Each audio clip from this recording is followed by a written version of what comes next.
Good morning, class 3rd. How are you all? I hope you all are good. Welcome to our EVS class. Students, in our previous lecture, we have started our chapter number 8, Water Around Us. हमने अपना chapter 8 start किया हुआ है water around us.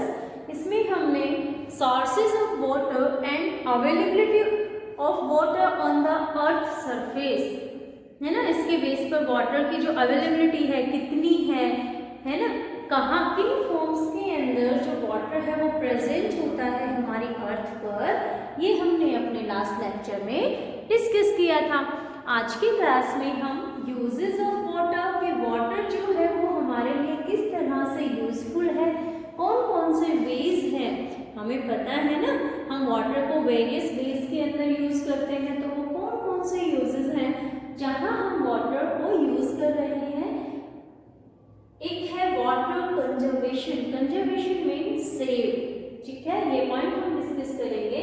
और rain water harvesting क्या होता है इस मेथड के अंदर, वो हम अपने आज के लेक्चर में डिस्कस करेंगे. So we start our chapter और today's topic uses of water. Water के यूजेस जो है वो कौन से हैं, आप बताइए. आप अपने डे टू डे लाइफ में वाटर को कहाँ कहाँ कंजर्व करते हो, कहाँ कहाँ कंज्यूम करते हैं हम, कहाँ कहाँ पर कौन कौन सी एक्टिविटीज हैं जिसके अंदर वाटर का कंजप्शन एक ह्यूमन बीइंग करता है या फिर जो अदर लिविंग बीइंग है वो करते हैं. वाटर वेरियस पर्पज से हमारे लिए यूजफुल है, वेरियस वेज के थ्रू हम उसको यूज करते हैं, है ना. हम जब मॉर्निंग में उठ के ब्रश करते हैं, ब्रशिंग आवर टीथ, उस टाइम से लेकर, है ना, बाथिंग है, क्लीनिंग है, वॉशिंग है, washing of our clothes, utensils, washing our hands, है ना, इन सभी एक्टिविटीज में हम वाटर को क्या कर रहे हैं, यूज कर रहे हैं. इसके अलावा प्लांट्स को ग्रो करने के लिए वाटर चाहिए. हमें ड्रिंकिंग वाटर की भी रिक्वायरमेंट होती है ना. जब हम थर्स्टी फील करते हैं तो हम वाटर ड्रिंक करते हैं ना, ठीक है. और जो फैक्ट्रीज हैं उनके अंदर जो अदर ऑब्जेक्ट्स की मैन्युफैक्चरिंग हो रही है, प्रोडक्शन हो रहा है, उन फैक्ट्रीज में जो ऑब्जेक्ट्स हैं या अदर मशीनरी हैं उनके प्रोडक्शन के लिए या फिर मैन्युफैक्चरिंग के लिए भी वाटर का लार्ज अमाउंट जो है वो रिक्वायर्ड होता है ना. और इरिगेशन होता है जब हम एग्रीकल्चर करते हैं, जब हम किन्हीं क्रॉप्स को कल्टीवेटेड करते हैं फील्ड्स में, सो हमें उनको टाइम टू टाइम वाटर की सप्लाई प्रोवाइड करानी पड़ती है ना. उस मेथड को हम, उस प्रोसेस को हम बोलते हैं इरिगेशन. फिशेस को रहने के लिए भी चाहिए भी, है ना. फिशेस जब हम पाइसिकल्चर कर रहे हैं, फिशेस की जो ब्रीडिंग हो रही है, हम उनकी रेयरिंग कर रहे हैं, उसके लिए भी हमें वाटर की रिक्वायरमेंट है. और एक मेजर यूज होता है वाटर का हाइड्रो इलेक्ट्रिसिटी प्रोड्यूस करने में. हाइड्रो एक्सक्यूज मी, हाइड्रो जो वर्ड है वो आता है किसके लिए, वाटर के लिए.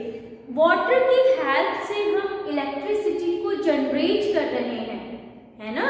वाटर डैम्स बनाए जाते हैं ओवर द रिवर्स के ऊपर जो डैम्स फॉर्म होते हैं, कंस्ट्रक्टेड होते हैं, वहां पर वाटर को हाइट से फॉल डाउन किया जाता है जिससे इलेक्ट्रिक करंट जो है वो प्रोड्यूस होता है.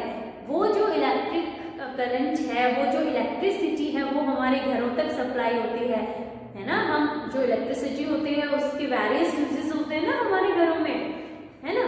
सो जो वाटर की हेल्प से इलेक्ट्रिसिटी हमने जनरेट की है, उस इलेक्ट्रिसिटी को हम बोलते हैं हाइड्रो इलेक्ट्रिसिटी. क्लियर.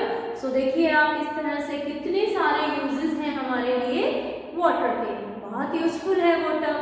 देखो, अपने पिछले लेक्चर में हमने बात की थी कि अपना अर्थ प्लेनेट है वो लार्ज अमाउंट ऑफ वाटर की प्रेजेंस के कारण क्या कहलाता है, ब्लू प्लेनेट कहलाता है ना. उसको हम ब्लू प्लेनेट बोलते हैं ना अपने अर्थ को.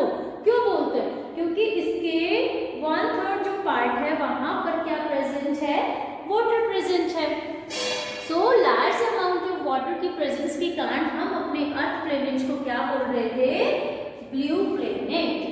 बट ये जो इतना लार्ज अमाउंट हमारे अर्थ पर प्रेजेंट है वो सारा हमारे लिए यूजफुल नहीं है भाई। जो ओशियंस और सीज का जो वाटर है वहाँ पर एक्सिस के अंदर सॉल्ट्स और मिनरल्स प्रेजेंट होते हैं। सो हम ओशियन और सी के वाटर को अपने डोमेस्टिक पर्पसेस के लिए यूज नहीं कर सकते, है ना। हमारे लिए जो यूजफुल है लिविंग बीइंग्स के लिए जो अप्रोप्रिएट यूजफुल वाटर है उसका अमाउंट बहुत लिमिटेड है ना, बहुत कम है ना।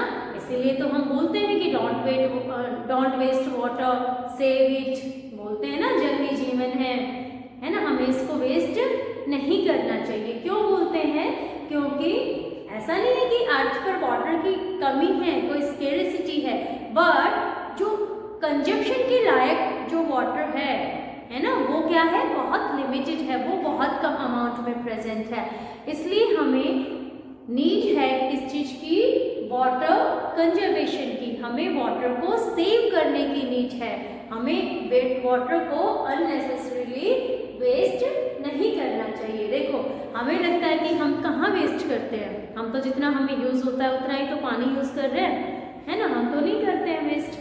बट कुछ छोटे छोटे एक्टिविटीज हैं, कुछ छोटे छोटे वेज हैं जिनके थ्रू भी हम वाटर को क्या कर सकते हैं, सेव कर सकते हैं। जैसे मॉर्निंग में जब हम ब्रश करते हैं तो हमें अपनी जो टैप है उसको ओपन नहीं रखना चाहिए, है ना। एक बार हमने अपने ब्रश को वॉश किया, देन जब तक हम खड़े खड़े वहाँ पर ब्रश कर रहे हैं अपने टीथ को, हमें टैप को रनिंग में नहीं ओपन करना चाहिए। क्या करना चाहिए, क्रॉस रखना चाहिए टैप को।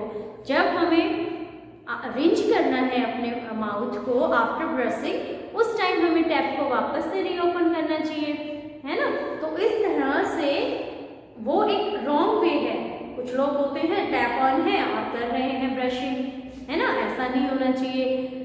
हम जब बात करते हैं, जब हम बाथिंग करते हैं तो हमें बाथ टब या फिर जो शॉवर है उसको अवॉइड करना चाहिए। हमें बकेट और मग की हेल्प से बाथिंग करनी चाहिए, जिससे कम वाटर जो है वो यूज होता है, कंज्यूम होता है। ठीक है, आपने पेरेंट्स हैं, गाड़ी को हॉस पाइप जो होती है, हॉश पाइप होती है ना, उसकी प्रेशर वाली जो पाइप होती है उससे वॉश कर रहे हैं। सो इस तरह से बहुत सारा वाटर जो है वो वेस्ट होता है। हमें अपने पेरेंट्स को ऐसे नहीं करने के लिए बोलना चाहिए, है ना। ठीक है, सो ये कुछ वेस्ट हैं, जैसे किचन के अंदर मम्मा ने सब्जियां धोई हैं, फ्रूट्स को वॉश किया है, तो ये जो किचन का वेस्ट वाटर है उसको हमें प्लांट्स के अंदर डाल देना चाहिए, है ना। समझ आया, तो रीयूज हो गया वहाँ पर वाटर का। इस तरह से हम थोड़ा थोड़ा करके भी वाटर को सेव कर सकते हैं। ठीक है, ये कुछ वेज हैं वाटर को कंजर्व करने के। कंजर्वेशन से मीनिंग आता है किसी भी चीज को प्रोटेक्ट करना या फिर उसको सेव करना। क्लियर, समझ आ गया वाटर को कंजर्व हम कैसे कर सकते हैं। ओके, एक वाटर कंजर्वेशन का ही मेथड है rain water harvesting. Water conservation का ही मेथड है रेन वाटर हार्वेस्टिंग। देखिए अपनी कंट्री के अंदर भी अभी भी बहुत से ऐसे प्लेसेस हैं जहाँ पर जो यूजेबल वाटर है उसकी स्केर्सिटी है, उसकी डेफिशिएंसी है, कमी है ना। लोगों को एक तो कुछ बकेट्स वाटर को लेने के लिए घंटों लाइन में खड़ा होना पड़ता है ना, या फिर बहुत दूर से उनको अपने डेली यूज के लिए जो वाटर की रिक्वायरमेंट होती है वो बहुत दूर से कैरी करके लाना पड़ता है ना। ऐसे बहुत सी जगह हैं अपनी कंट्री में, वहाँ पर जो लोग जो है वो रेनफॉल का वेट करते हैं, स्पेशली अपने वेस्टर्न राजस्थान जो है ना, डेजर्ट जो एरिया है वहाँ पर रेनफॉल कम होता है और जो ग्राउंड वाटर है वो क्या है, ना के बराबर है। वहाँ पर ग्राउंड वाटर का लेवल बहुत कम है ना। ठीक है, तो वहाँ के जो पीपल हैं वो रेन वाटर हार्वेस्टिंग की टेक्निक को फॉलो करते हैं वाटर को सेव करने के लिए। कैसे, देखो जो अपने घरों के रूफ्स होती हैं, छतें होती हैं, उनको साफ रखते हैं और घर के अंदर अपने हाउसेस में एक ग्राउंड में एक टैंक जो है वो कंस्ट्रक्ट कराते हैं। वो टैंक जो होता है वो अंदर से कवर्ड होता है टाइल्स से या फिर ब्रिक्स से। क्यों, क्योंकि जब हम उसके अंदर वाटर को अगर स्टोर करेंगे तो वो वाटर सीपिंग नहीं होना चाहिए, शिप्स नहीं होना चाहिए। सीप का मतलब होता है रिसना, है ना। अगर हमने खाली मिट्टी का ही गड्ढा बनाया और उसमें पानी भरा है तो हम ऑब्जर्व करेंगे कुछ टाइम बाद वो पानी कहाँ चला जाता है, ग्राउंड के अंदर चला जाता है, ठीक है। और जहाँ ऐसा है कि वहाँ की सॉइल के अंदर वाटर की कमी है, डेफिशिएंसी है, तो वहाँ पर तो ये जो कंडीशन है सीप्स होने की, ये और रैपिडली होगी, इंक्रीज हो जाएगा, शेपिंग रेट होगा वो, ठीक है। तो हमें अंदर से उसको कैसा रखना है, पक्का रखना है, मतलब ईंट से, सीमेंट से, उसको कंक्रीट से कवर करके, लेवलिंग करके रखना है, ठीक है। और जो ड्रेनेज पाइप्स होती हैं, हमें अपनी रूफ्स का कनेक्शन उस टैंक से कर देना है। जब रेनफॉल होगा तो हमारी छतों पर जो पानी इकट्ठा होता है, रेन से गिरेगा, वो पानी उन ड्रेनेज पाइप्स के थ्रू उस स्टोरिंग टैंक के अंदर इकट्ठा हो जाएगा और फिर हम उस वाटर को जब तक नेक्स्ट टाइम रेनफॉल होता है तब तक अपने प्लांटिंग के लिए, क्लीनिंग के लिए, वॉशिंग के लिए यूज कर सकते हैं, ठीक है। इस टेक्निक और इस मेथड को हम बोलते हैं rain water harvesting. Clear? So don't waste water, save it, है ना। Okay, use it properly when it is necessary और required, an actual amount of requirement. Okay, करेंगे ना आप सब? Very good. सो यहाँ पर अपना जो चैप्टर नंबर 8 है, वाटर अराउंड अस, वो क्या होता है, एंड होता है। नेक्स्ट लेक्चर में हम अपना नेक्स्ट चैप्टर स्टार्ट करेंगे। तब तक के लिए thank you, have a good day students.